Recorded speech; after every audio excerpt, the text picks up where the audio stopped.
All right, let's get into it. If you've got a smartwatch, a fitness ring, or any kind of tracker, you're part of this huge thing happening right now, whether you realize it or not.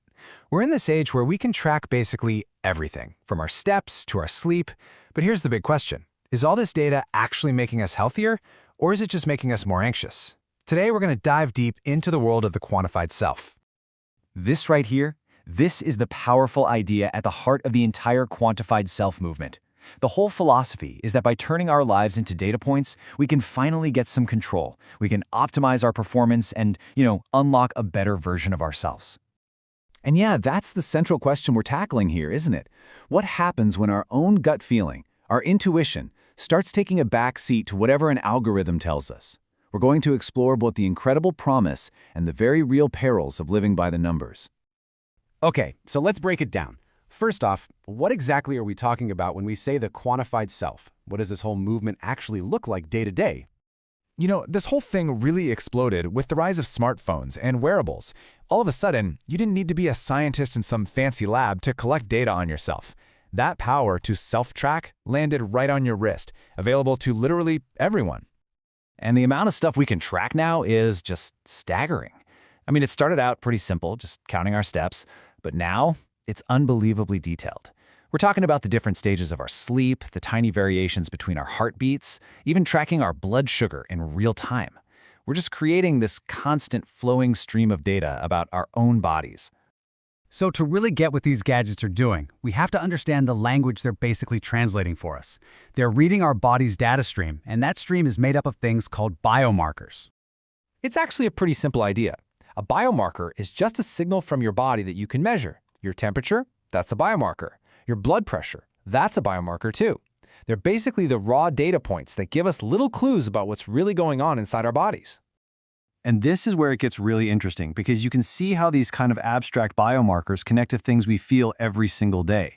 Glucose isn't just a number, it's directly tied to your energy and your mood.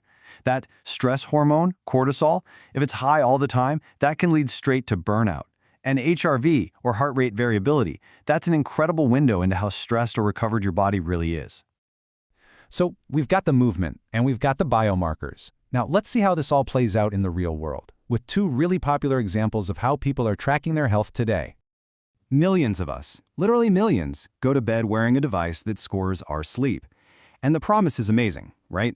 You get this detailed feedback on your deep sleep, your REM sleep, your overall recovery, all so you can wake up feeling optimized and ready to take on the day. But here's the twist. The very act of chasing that perfect score, of trying to win at sleeping, can create this whole new kind of pressure and anxiety right at the moment you're supposed to be relaxing and letting go. And believe it or not, this is so common now that it actually has a name: orthosomnia. It's what happens when you start trusting the device's data more than you trust your own body. It's that crazy situation where you wake up feeling pretty good, but then you look at your watch, it gives you a bad score, and boom, suddenly you feel tired and stressed about your poor sleep. Okay, for our second example, let's talk about the trend of perfectly healthy people wearing continuous glucose monitors, or CGMs. Now, these were originally designed to help people manage diabetes, but now you've got biohackers and wellness enthusiasts using them to try and fine-tune their diet and energy. And this brings up a really crucial question. When you see your blood sugar rise after eating, it can look pretty alarming on a graph. But is that spike always a bad thing? Well, the answer is, it's complicated. A glucose response after you eat is a totally normal biological process. It's how your body gets energy from food. And if you don't have the right context, that data can be seriously misused. You start to see people developing a fear of perfectly healthy foods like a banana or a sweet potato just because it causes a temporary spike. This can spiral into an unhealthy obsession with perfect eating and a whole lot of unnecessary panic over fluctuations that are completely normal for a healthy person. Okay, so these examples really bring us to the core of the issue, right? When we zoom out, they teach us something really important about the bigger picture of self-tracking. This is the quantified dilemma. And it really is like two sides of the same coin. On one hand, the promise is undeniable. This data can empower you, it can help you spot patterns, and it can be a huge motivator. But the peril, it's just as real. It can create a ton of anxiety, it can make you stop trusting your own body, and you have to remember this, most of these devices aren't medically regulated, so the data isn't always 100% perfect. This has led to a concept that experts are now calling digital hypochondria. It's this weird trap where the device that was supposed to make you feel empowered instead makes you feel like you're constantly broken. Every tiny little dip in your score or spike in your data starts to feel like a warning sign that something is wrong, and you get stuck in this cycle of worrying and checking. So, what's the solution? How do we get all the incredible benefits of this technology without falling into that anxiety trap? Well, the key shift in thinking is this.